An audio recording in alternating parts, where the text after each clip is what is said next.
उसने कर लिया, चिड़िया किसी तरीके से हासिल की, तवीज बांधा, उड़ा दिया। वो अंकल मुझे कहते, अंकल उस ज़ाहिर है आप तो होंगे कि पता नहीं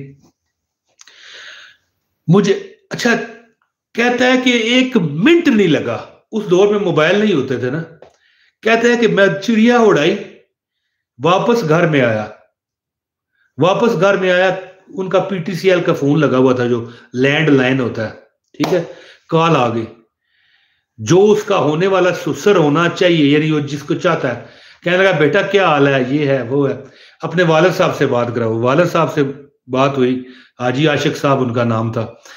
तो वालिद साहब कहने लगा कि हम इस तरह रिश्ता करना चाहते हैं अपनी लड़की का आपके फलां लड़के से। अगले दिन चले गए, रिश्ता हो गया, मुबारक हो गया। वो अंकल जो थे मेरे अब्बू के, मेरे वालिद साहब के दोस्त थे ना, साइकिल, कहते थे क्या लेना चाहता है तू, मैं तुझे दूंगा। मैंने कहा मैं ये जो आपका मोटरसाइकिल है ये चलाना चाहता हूँ।